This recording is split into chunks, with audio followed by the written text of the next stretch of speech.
દર્શક મિત્રો, સાત્વિક promoting ecological farming વર્ષ 2007 થી ઓર્ગેનિક ફાર્મિંગ, દેશી બીજનું જતન અને વરસાદ આધારિત ખેતીને મજબૂત બનાવવા જેવા મુદ્દાને ધ્યાનમાં રાખી ટકાઉ ખેતી પદ્ધતિ અંગે કાર્ય કરે છે. સસ્યવેદ ખેતીના પર્યાવરણીય પાસાની સમજ અંતર્ગત આજે આપણે ટકાઉ ખેતી માટે યોગ્ય બીજની અગત્યતા અને તે માટે બીજ સંવર્ધન અંગે જાણકારી મેળવશું. બીજમાંથી જ્યારે છોડ કે વૃક્ષ ઉગે છે ત્યારે કુદરતી પરિબળો જેવા કે માટી, પાણી, તાપમાન, ભેજ, રોગજીવાત વગેરેનો સામનો કરે છે. જો તે આ સામનો કરવામાં નિષ્ફળ જાય તો પોતાની પેઢી આગળ વધારી શકતું નથી, પરંતુ જો બચી જાય તો તે કુદરતી પરિબળોનો સામનો વધુ સારી રીતે કેવી રીતે કરી શકાય તે શીખ અને આવડત પોતાની આગળની પેઢીને આપતું જાય છે, જેથી નવી પેઢી વધુ સારી રીતે કુદરતી પરિબળોનો સામનો કરી શકે છે, જેને અનુકૂલન એટલે કે પરિસ્થિતિને અનુકૂળ થવું કહે છે. આ પ્રક્રિયામાં માનવ હસ્તક્ષેપ ના બરાબર હતો, એટલે કે ખેડૂતનું કામ બચી ગયેલા છોડના બીજ એકત્ર કરવા સુધી મર્યાદિત હતું. કુદરતી પરિબળો સતત બદલાતા રહે છે.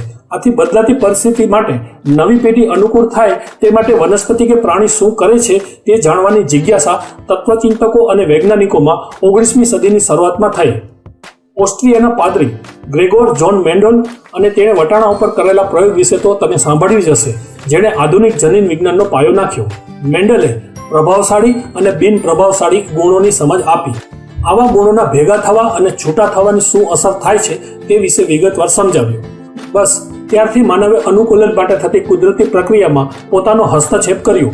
અગાઉ શું સારું છે તે કુદરત પસંદ કરી આપતી, જેને આપણે દેશી બીજ તરીકે ઓળખીએ છીએ, તે હવે માનવ નક્કી કરવા લાગ્યો. આટલેથી અટકતું નથી. જો છોડ યોગ્ય ગુણ ન વિકસાવી શકતું હોય તો માનવે બીજેથી એ ગુણ તેમાં દાખલ કરવાનો પ્રયાસ કર્યો, જેમાં તેને સફળતા મળી અને આધુનિક બીજનો વિકાસ શરૂ થયો, જે આગળ જતા સુધારેલા બીજ તરીકે ઓળખાવા લાગ્યા. અમેરિકન વૈજ્ઞાનિક નોર્મન બારલોગની આગેવાનીમાં ઢીંગની જાતો વિકસાવવાની શરૂઆત થઈ, જેણે હરિયાળી ક્રાંતિનો પાયો નાખ્યો. બીજ યોગ્યતા માટે માનવ હસ્તક્ષેપ. દેશી બીજનો ઉદ્દેશ માત્ર વધુ ઉત્પાદન આપવું નથી, પરંતુ ટકી રહીને સરળતાથી સારું ઉત્પાદન આપવું તે છે. દેશી બીજ ગરમ વિસ્તારમાં ગરમી ખમી શકે છે, રોગ જીવાતનો પ્રકોપ ખમી કે ખાડી શકે છે, દુષ્કાળની પરિસ્થિતિનો સરળતાથી સામનો કરી શકે છે, માટી બહુ પોષણયુક્ત ન હોય, તે ખારાશ કે પીએચ સંબંધિત સમસ્યા હોય તો પણ પોષણ મેળવી લેવા સક્ષમ છે. આ બીજનો સંગ્રહ પણ સરળતાથી કરી શકાય છે.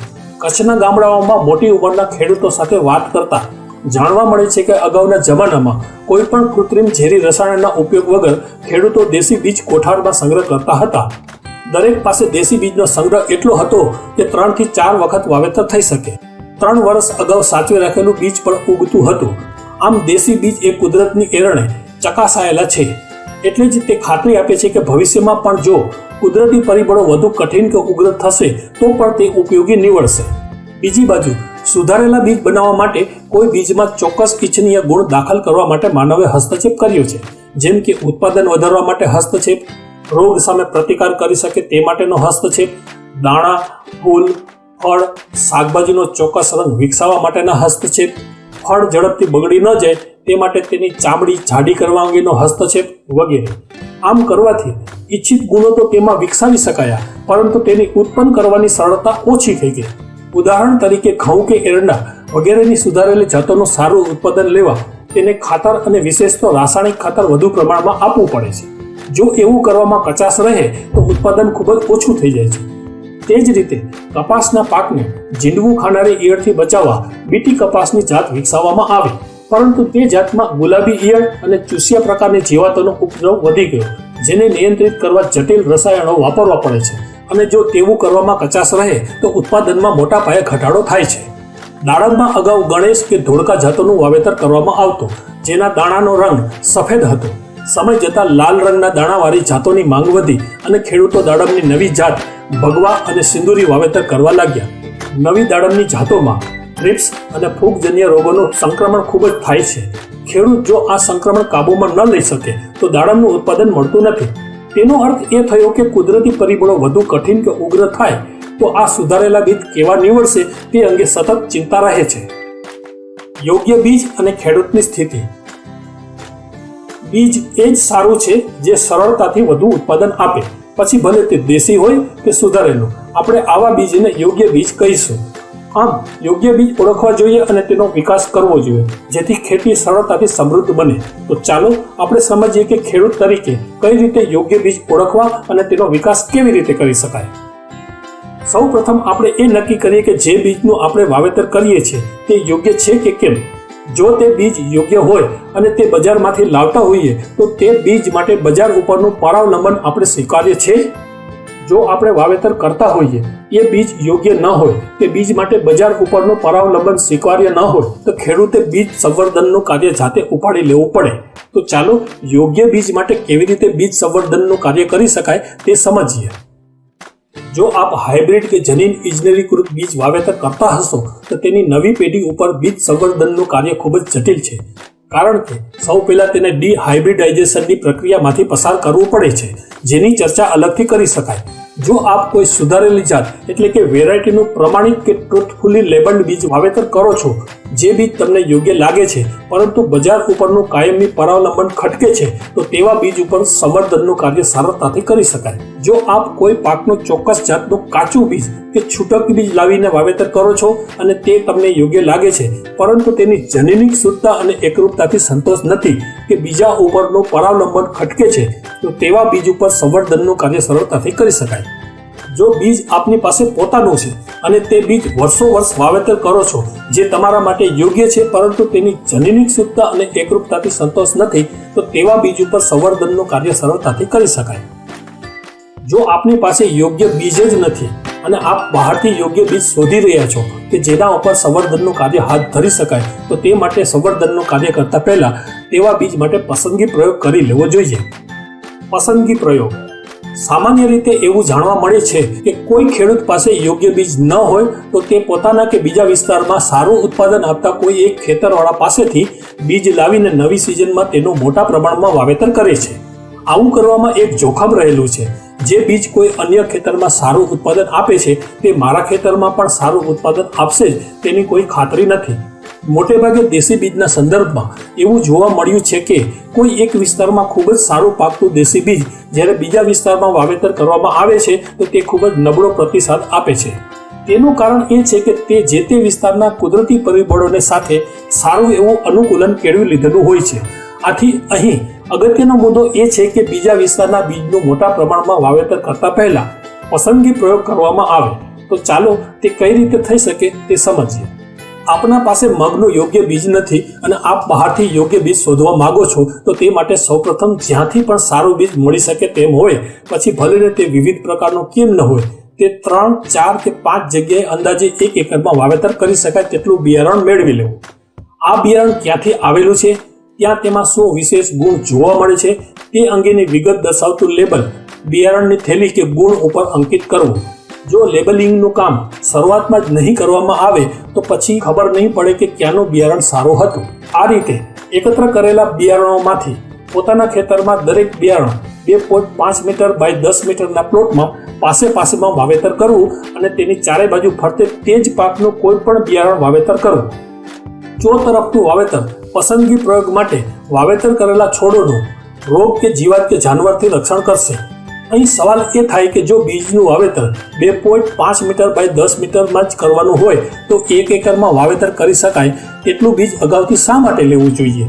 પસંદગી પ્રયોગમાં તમને કોઈ એક ચોક્કસ બીજ પસંદ પડ્યું અને તે પસંદ કરેલું બીજ બીજા વર્ષે તમે વધુ વિસ્તારમાં વાવેતર કરવા માંગો છો, પરંતુ તે બીજ તેના મૂળ સ્ત્રોતોથી ફરીથી ન મળી શકે કે ભેળસેળવાળું મળે, તો કરેલી પસંદગીનો કોઈ અર્થ રહેશે નહીં. આથી જો તમારી પાસે પસંદ કરેલા બીજનો વધારાનો જથ્થો સાચવેલો હશે તો તે પસંદગીના બીજનું 1 એકર વિસ્તારમાં વાવેતર કરી શકશો. પસંદગી પ્રયોગ માટે જેટલા પણ પ્રકારના બીજના 2.5 મીટર બાય 10 મીટરના પ્લોટ બનાવેલા હોય તે તમામમાં ખેતી પદ્ધતિ એક જ સરખી રાખવી કે જેથી છોડના દેખાવ કે ઉત્પાદનમાં ફરક માટે ખેતી પદ્ધતિ જવાબદાર ન રહે અને ગુણ દોષ માત્ર અને માત્ર તે બીજને આભારી છે તેમ કહી શકાય. પાક વિકાસના વિવિધ તબક્કા દરમિયાન પસંદગી પ્રયોગ પ્લોટની મુલાકાત લેવી અને દરેક બીજ પ્લોટ પ્રમાણે શું પસંદ પડે છે અને શું પસંદ નથી પડતું તે નોંધવું. જે ગુણ માટે તે બીજ પ્રખ્યાત છે તે ગુણ આપણે ત્યાં તે બીજમાં જોવા મળે છે કે નહીં તે પણ નોંધવું. જો ગુણમાં મોટા પ્રમાણમાં ફેરફાર થઈ જતો હોય તો તે બીજ ભવિષ્યમાં ખેતી માટે અગત્યનું રહેશે નહીં. અંતે વિવિધ જાતોનો પ્લોટ પ્રમાણે ઉત્પાદન અંકે કરવું. અગાઉ કરેલી નોંધ અને ઉત્પાદનની સરખામણી કરીને આપણે કયું બીજ પસંદ પડ્યું છે તે નક્કી કરવું. જે બીજ પસંદ નથી પડતું તેના ઉત્પાદનનો જથ્થો અને તે જ બીજના સાચવેલા જથ્થાનો અન્ય બાબતે ઉપયોગ કરવો અથવા તો તેનો નાશ કરવો. જે બીજ પસંદ પડેલું છે તે પ્લોટના ઉત્પાદનનો જથ્થો જો તે સ્વપરાગનયનવાળા પાકનો હોય તો સાચવેલા જથ્થા સાથે ભેળવી દેવું અને જો પરપરાગનયનવાળા પાકનો હોય તો તેને અન્ય બાબતે ઉપયોગ કરવો અથવા નાશ કરવો. આમ આગની સિઝનમાં પસંદ પડેલા યોગ્ય બીજ ઉપર બીજ સંવર્ધન કાર્ય સાચવેલા જથ્થામાંથી કરવું. બીજમાં એકરૂપતા એટલે શું? બીજ સંવર્ધન અંગે સમજતા પહેલા બીજમાં એકરૂપતા એટલે શું તે સમજીએ. બીજનો દેખાવ એટલે કે કદ, આકાર, રંગ વગેરે એક સરખો હોય. બીજ ઉગવાની શક્તિ એક સરખી હોય. બીજ દ્વારા ઉગેલા છોડનો દેખાવ, ફૂટ, પાનનો આકાર, પાનનો રંગ, છોડની ઊંચાઈ, ડુંડા કે ફળીની લંબાઈ વગેરે એક સરખી હોય. બધા છોડ રોગ જીવાત મુક્ત હોય. ડુંડા કે ફળી એક સાથે પાકતા હોય.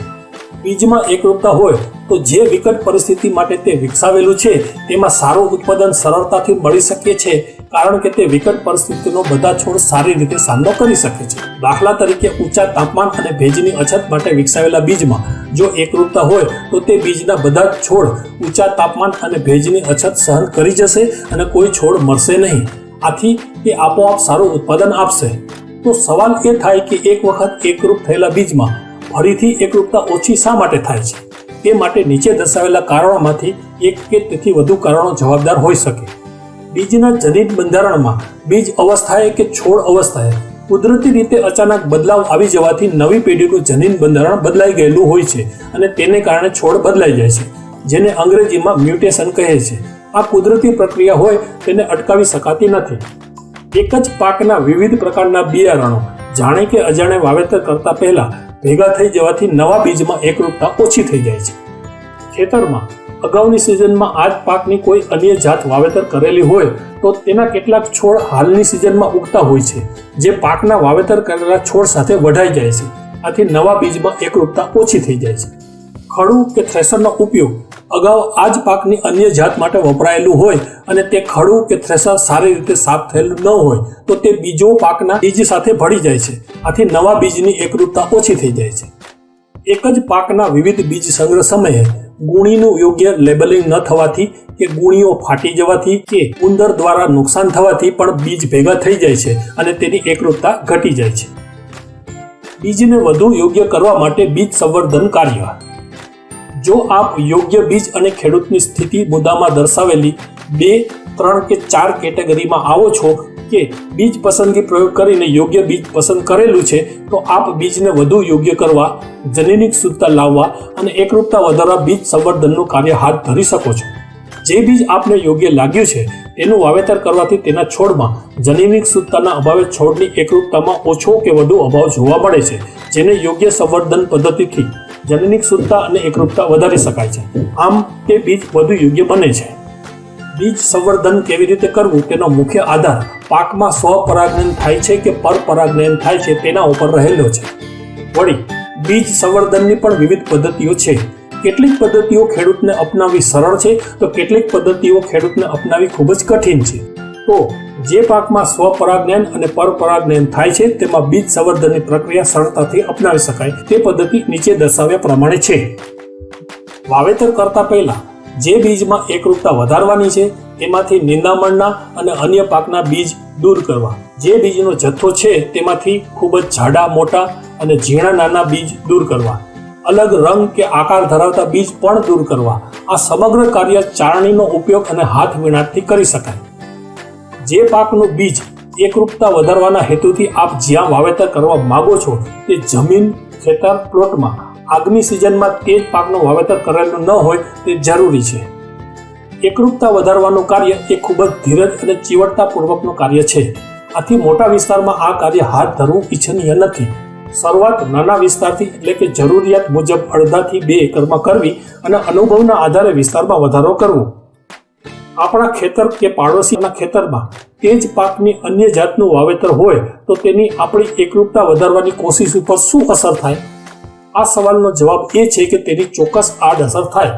આથી તે જ પાકની અન્ય જાત અને આપણે વાવેતર કરેલી જાત વચ્ચે સુરક્ષિત અંતર હોવું જરૂરી છે, જેને અંગ્રેજીમાં આઇસોલેશન ડિસ્ટન્સ કહે છે. સામાન્ય રીતે સ્વપરાગનયન પાકોમાં તે અંતર 3 મીટરનું છે અને પરપરાગનયન પાકોમાં તે અંતર 150 થી 200 મીટર છે. કેટલાક પાકો માટે તે અંતર 1000 મીટર જેટલું પણ છે. આથી એકરૂપતાનું કાર્ય હાથ ધરતા પહેલા તમે જે પાક માટે આ કાર્ય કરવા માંગો છો તેનું આઇસોલેશન ડિસ્ટન્સ જાણી લેવું અગત્યનું છે અને સ્થાનિકે તે અંતર જાળવવું શક્ય છે કે કેમ તે પણ જાણી લેવું અગત્યનું છે. પાક ખેતરમાં ઊભો હોય ત્યારે ખેતર નિંદામણ મુક્ત રાખવું અને અન્ય પાકના છોડ પણ દૂર કરવા. ખૂબ જ ઠીંગણા કે ખૂબ જ ઊંચા અને અલગ પ્રકારના લાગતા છોડ દૂર કરવા. રોગિષ્ટ, જીવાત લાગેલા કે નબળા છોડ દૂર કરવા. ખૂબ વહેલા પાકતા કે ખૂબ મોડા પાકતા છોડ દૂર કરવા. છોડમાં ફળીઓ કે ડુંડા એકસાથે પાકતા ન હોય તેવા છોડ દૂર કરવા. ઓછું ઉત્પાદન લાગ્યું હોય તેવા નબળા છોડ પણ દૂર કરવા. આ બધી પ્રક્રિયાઓ પાકની શરૂઆતની અવસ્થા, ફૂલ આવ્યા પહેલા, ફળી કે ડુંડાની શરૂઆતની અવસ્થા અને પાકવાની અવસ્થાએ વખતો વખત કરવી. મોટાભાગની પ્રક્રિયા ફલિનીકરણ થાય તે પહેલા કરી લેવાથી પરિણામ વધુ સારું મળે છે. આ પ્રક્રિયાને અંગ્રેજીમાં રોગિંગ કહે છે. રોગિંગ એટલે removal of odd types of plants, એટલે કે મુખ્ય વસ્તીથી અલગ લાગતા છોડ દૂર કરવા. અહીં દર્શાવેલા ચિત્ર આ પ્રક્રિયા સમજવામાં મદદરૂપ થશે. રોગિંગની પ્રક્રિયા સમયસર પૂરી કરી લીધા બાદ પાક પાકે ત્યારે કાપણી વખતે કયું બીજ આગામી વાવેતર માટે રાખવું અને કયું બીજ ન રાખવું તે નક્કી કરવાનું હોય છે. નક્કી કરવાના મુદ્દા નીચે મુજબ છે. વાવેતર વિસ્તારના ચોતરફના આવેલા છોડ, જેને ઘણીવાર મોચમ કહેવામાં આવે છે અને અંગ્રેજીમાં તેને બોર્ડર એરિયા કહેવામાં આવે છે, તેમાંથી આગામી વાવેતર માટેનું બીજ રાખવું નહીં. સ્વપરાગનયન પાકોમાં બોર્ડર એરિયા સિવાયનું સારી રીતે રોગિંગ થયેલા પ્લોટનું બધું જ બીજ આગામી વાવેતર માટે રાખી શકાય. પરપરાગનયન પાકોમાં બોર્ડર એરિયા સિવાયનું સારી રીતે રોગિંગ થયેલા પ્લોટમાંથી જે છોડમાં આપણે જે પસંદ કરવા માંગીએ છીએ તે ગુણ ખૂબ સારી રીતે જોવા મળતો હોય તે જ છોડના બીજ આગામી વાવેતર માટે રાખવા.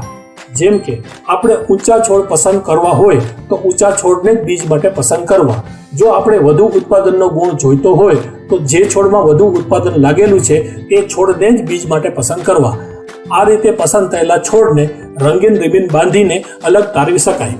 આખા પ્લોટને કાપતા પહેલા પસંદ કરેલા છોડને કાપી લેવા અને તેનું બીજ આગામી વાવેતર માટે રાખવું. જે છોડ આગામી વાવેતર માટે કાપ્યા છે તેને ચોખા ખડા કે થ્રેશરમાં કાઢવા. સારી રીતે સૂકવી, સારી સફાઈ કરીને ચોખા કોથળા કે કોઠારમાં બીજ ભરવા. તેના ઉપર યોગ્ય લેબલ મૂકવું. આ બીજનો સંગ્રહ હવાવાળી જગ્યાએ ભેજ ન લાગે તે રીતે કરવો. આ રીતે ઉત્પાદન કરેલા અને સાચવેલા બીજનું આગામી સિઝનમાં વાવેતર કરવું. આપ જોશો કે પ્રથમ પ્રયત્નમાં જ છોડમાં સારી એવી એકરૂપતા આવી હશે. આ પ્રક્રિયા વર્ષો વર્ષ કરવાથી ન માત્ર એકરૂપતામાં વધારો થશે, પરંતુ સ્થાનિક કુદરતી પરિબળો સાથે વધુને વધુ અનુકૂલન કેળવાતું જશે. એટલે કે થોડા વર્ષો બાદ બીજ હતું તેનાથી વધુ યોગ્ય બની જશે. આ તાલીમ વિડીયો અહીં પૂર્ણ થાય છે. આ તાલીમ વિડીયો સંબંધિત આપના સવાલો અને સુઝાવો અમને વોટ્સઅપ નંબર 9226549263 ઉપર ઓડિયો કે ટેક્સ્ટ મેસેજ દ્વારા જણાવશો. આભાર. આ તાલીમ વિડીયો બનાવવા માટે ઇન્ટરનેટના માધ્યમથી ઘણી બધી વેબસાઇટ ઉપરથી માહિતી મેળવેલી છે. સંપર્ક Satvik promoting ecological farming 243C, Krishna park society, નાના યક્ષ મંદિર પાછળ, Madhapar, Bhuj, Kutch. Pincode number 370020. Phone number 02832296025. WhatsApp number 9265492639.